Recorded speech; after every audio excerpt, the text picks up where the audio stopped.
Good afternoon to all of you. Myself, Dr. Mamta Sharma, welcomes you in my YouTube channel Government to Governance. आज का topic है UNO, United nation organisation.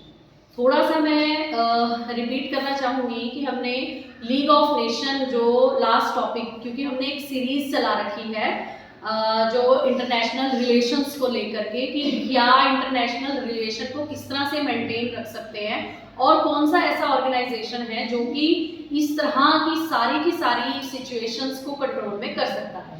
तो हमने पढ़ा था कि फर्स्ट वर्ल्ड वॉर के बाद लीग ऑफ नेशन बना, लेकिन उसमें उसको उतनी सक्सेसफुल वो नहीं हो पाया क्योंकि जो उसके मेंबर्स बने थे, जो उसकी कॉन्स्टिट्यूशन था, वो इतना इफेक्टिव नहीं था जो कि वर्ल्ड वाइड कंट्रोल कर पाता। तो इसलिए फिर सेकेंड वर्ल्ड वॉर शुरू हो गई 1939 से 1942, और ये वाली जो वर्ल्ड वॉर थी वो न्यूक्लियर वॉर थी, यानी कि इसमें परमाणु बम चलाया गया जापान के ऊपर, हिरोशिमा और नागासाकी, और उसका रिजल्ट आज तक जापान में नजर आता है कि बच्चे आज भी अपंग पैदा होते हैं और आज भी इतनी सारी जो हेरिडिटरी प्रॉब्लम्स जो उस समय से मतलब आफ्टर न्यूक्लियर अटैक जो असर हुआ वो आज तक दिख रही है वहाँ पर। तो आगे जनरेशन के ऊपर कोई भी न्यूक्लियर अटैक ना हो, कोई भी परमाणु बम ना चलाया जाए, तो इन सब को कंट्रोल करने के लिए फिर 24 अक्टूबर 1945, देखिए ये डेट बता रही हूँ लेकिन ये डेट कोई एकदम डिसाइड नहीं हो गई। इससे पहले बहुत सारे इंटरनेशनल जो है मीटिंग्स हुई, बहुत सारे कंट्रीज ने अपने अपने विचार दिए और उसके बाद जो है एक ऐसा ऑर्गेनाइजेशन बनाया गया जिसमें सभी जो कंट्री मेंबर है वो केवल मेंबरशिप ले सकें जो पूरी तरह से आज़ाद है, यानी कि कोई भी गुलाम देश इसका मेंबर नहीं बन सकता था। तो जब ये 24 अक्टूबर 1945 को जब यूएनओ बनाया गया, उस टाइम इसके केवल जो है 29 कंट्रीज ही मेंबर थी। तो धीरे धीरे सभी देशों को पता चला, सभी देशों की इंटरनेशनल लेवल पर मीटिंग्स बुलाई गई और सभी ने इसकी मेंबरशिप ली। तो इसमें 5 कंट्रीज तो परमानेंटली जो जिनको सदस्यता मिली हुई है परमानेंट मेंबर हैं, और बाकी जो है टोटल 193 कंट्रीज मेंबर हैं इसकी। तो इसके डिफरेंट पार्ट्स हैं, डिफरेंट ऑर्गन्स हैं। देखिए ये सीरीज हमारी कई दिनों तक चलने वाली है क्योंकि इसके 6 पार्ट्स हैं। उन 6 पार्ट्स की भी वीडियो अलग अलग, उसमें आपको क्या क्या इनका काम है, किस तरह से कंट्रोल करते हैं, तो वो मैं सब समझाऊंगी। लेकिन आज की वीडियो में पर्टिकुलरली हम करेंगे प्रिंसिपल ऑफ यूएनओ, यानी कि यूएनओ किस मुद्दे को लेकर बनाया गया, किस काम को लेकर बनाया गया, कौन से प्रिंसिपल्स को लेकर के बनाया गया। तो उसमें फर्स्ट प्रिंसिपल है maintenance of peace and security. देखिए वर्ल्ड वाइड पीस यानी कि शांति और सिक्योरिटी मीन्स सुरक्षा, इसको बनाए रखने के लिए यूएनओ ने अपना एक ऑर्गन बना रखा है जिसका नाम है सुरक्षा परिषद। सभी जानते हैं सिक्योरिटी काउंसिल। तो सिक्योरिटी काउंसिल क्या करती है, मेनली युद्धों को रोकती है और सभी कंट्रीज के बीच में अच्छे रिलेशन बने रहें, केवल पॉलिटिकल रिलेशन ना बने बल्कि social relation, cultural relation, economic relation, ये सब बने रहें और पीसफुल जो है माहौल रहे। और जो कमजोर देश हैं जिन्होंने मेंबरशिप ले रखी है, उन कमजोर देशों को भी सुरक्षित महसूस करवाया जाए, उनका हर स्थिति में साथ दिया जाए। सेकेंड है डेवलपमेंट ऑफ फ्रेंडली रिलेशन। देखिए कोई भी कंट्रीज जब भी अपना रिलेशन किसी दूसरे कंट्री के साथ मेंटेन करती है तो सबसे पहले वो अपने पर्सनल इंटरेस्ट देखती है।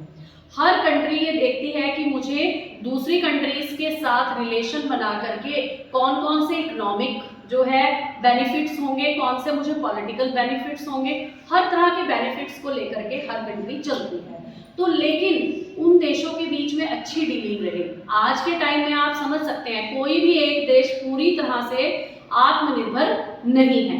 क्यों? क्योंकि हर देश के पास कोई ना कोई कमी है। जैसे हम इंडियंस हैं, हमारे पास रॉ मटेरियल हर तरह का बहुत सारा पाया जाता है, लेकिन तेल, पेट्रोलियम, इसके लिए हम जो है फॉरेन कंट्रीज के ऊपर, ईरान इराक के ऊपर जो है निर्भर हैं। हम टेक्नोलॉजी के लिए जापान के ऊपर निर्भर हैं। अमेरिका के आईटी सेक्टर जो है, आईटी प्रोफेशंस के लिए हम अमेरिका के ऊपर डिपेंडेंट हैं। तो बहुत सी ऐसी डिपेंडेंस होती है कि दूसरी कंट्रीज की हमारे साथ और हमारी दूसरी कंट्रीज के साथ। तो वो रिलेशन को मेंटेन करवाना भी यूएनओ का काम है, क्योंकि कोई भी जो एग्रीमेंट साइन होता है वो यूएनओ की जो महासभा है, जनरल असेंबली है, उसके सामने ही साइन होता है। फिर तीसरा है इंटरनेशनल कोऑपरेशन। ये शायद इसी में ही कवर हो जाता है कि कोई भी देश जो यूएनओ का मेंबर है, इसका मतलब वो एक परिवार का सदस्य है जिसमें उसे अपने परिवार के दूसरे सदस्यों को भी कोऑपरेट करना है। और जैसे अभी कोरोना पीरियड आया था तो सभी देशों ने एक दूसरी कंट्रीज को हेल्प की। ऐसे ही वर्ल्ड बैंक ने, जो यूएनओ का एक पार्ट है वर्ल्ड बैंक, उसने डिफरेंट कंट्रीज को पैसे से संबंधित सहायता दी। ऐसे ही इंडिया से वैक्सीन दूसरे कंट्रीज में गई, दूसरी कंट्रीज से दवाइयाँ हमारे यहाँ पर आई। तो बहुत सारे कोऑपरेशंस होते हैं जो हर लेवल पर चलते हैं।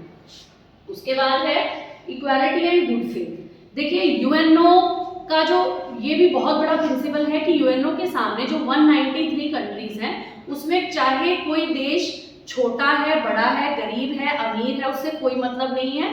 यूएनओ जो भी कुछ काम करेगा या यूएनओ के जो भी लॉज होंगे, क्योंकि यूएनओ का अपना एक कॉन्स्टिट्यूशन है, तो वो सब काम अगर हेल्पफुल वर्किंग है, कोई किसी तरह की सुरक्षा से संबंधित सहायता करनी है या किसी की इकोनॉमिक हेल्प करनी है, तो उसमें ये नहीं देखा जाएगा कि कंट्री छोटी है या बड़ी, सिर्फ उसका मेंबर होना जरूरी है। उसके बाद है गुड फेथ। गुड फेथ यानी कि सभी कंट्रीज को अगर विश्वास होगा यूएनओ के ऊपर, तभी वो जो है मिलकर के काम करेंगी। तो इसलिए यूएनओ इक्वालिटी को साथ में लेकर चलता है ताकि सभी देशों का विश्वास उसके साथ बना रहे। और अगर एक देश को किसी भी दूसरे देश की जरूरत है और उसके जो रिलेशन है वो अपने आप अच्छे नहीं है, तो यूएनओ एक मंच पर लेकर के आता है उन देशों को, ताकि वो अपने रिलेशंस को अच्छा कर सके। उसके बाद है peaceful settlement of all disputes. अब आप इंटरनेशनल बैकग्राउंड अगर हम चेक करें तो बहुत सारे डिस्प्यूट्स जो हैं यूएनओ ने सॉल्व करवाए हैं। जैसे कि हमारा चाइना के साथ भी था डिस्प्यूट इंडिया का, तो वो भी मतलब एक तरह से वॉर की तरफ जा रहा था, 2015 की बात है। तो उस समय भी यूएनओ ने इंडिया और चाइना के बीच में जो है एक एग्रीमेंट करवाया था। तो इसी तरह डिफरेंट कंट्रीज के बीच में एग्रीमेंट है। अब आप सोच रहे होंगे कि अगर एग्रीमेंट है तो डिफरेंट कंट्रीज के बीच में वार क्यों चल रही है? रूस और यूक्रेन के बीच में 3 साल लगभग हो गए हैं। हाँ, अभी ईरान ने पाकिस्तान के ऊपर कर दिया है, कुछ जो है अटैक किया है। तो देखिए ये कुछ इस तरह के मुद्दे होते हैं जो कि अपने लेवल पर या सुलझाए नहीं जा सकते और यूएनओ उनको धमकाती है। लेकिन यूएनओ का इतना असर रहता है कि कोई भी न्यूक्लियर वॉर नहीं कर सकता। परमाणु बम आज के टाइम में हर कंट्री के पास है, लेकिन कोई भी कंट्री, चाहे 3 साल से आप देख रहे हैं कि वॉर चल रही है, तो वॉर चल रही है लेकिन न्यूक्लियर वॉर उसमें शामिल नहीं है, जो कि इसके प्रिंसिपल में आ रही है। उसके बाद है डोमेस्टिक ज्यूरिसडिक्शन, यानी कि डोमेस्टिक मामले क्या होते हैं जो घरेलू हमारे न्याय से संबंधित हैं। देखिए यूएनओ क्या है, एक इंटरनेशनल ऑर्गेनाइजेशन है। इसका मतलब किसी कंट्री के इंटरनल मामलों से बिल्कुल भी नहीं है। यानी कि किसी भी देश में उसके इंटरनल पार्ट्स में, उसके स्टेट्स में कुछ भी चल रहा हो, कोई भी झगड़ा लोगों के बीच में चल रहा हो या किसी भी तरह की अशांति हो या किसी भी तरह का कोई जाति से संबंधित कम्युनिटी वॉर्स चल रही हो, तो उसके लिए जो है यूएनओ कुछ भी नहीं कर सकता, क्योंकि यूएनओ की जो ज्यूरिसडिक्शन है वो इंटरनेशनल लेवल पर है, नेशनल लेवल पर नहीं है। नेशनल लेवल के मुद्दे हर कंट्री अपने आप से, जो भी वहाँ की गवर्नमेंट होती है वो सुलझाती है, वहाँ का जो सुप्रीम कोर्ट होता है वो सुलझाता है। तो यूएनओ के ये जो प्रिंसिपल्स हैं, मुझे लगता है कि मैंने आपको ये बताए हैं। लेकिन फिर भी आपकी कोई क्वेरी हो तो आप मुझे कांटेक्ट कर सकते हैं, कमेंट बॉक्स में कमेंट डाल सकते हैं। तो अगली वीडियो इसी सीरीज की कल ही मैं अपडेट में लाऊंगी। तो तब तक के लिए जय हिंद, जय भारत।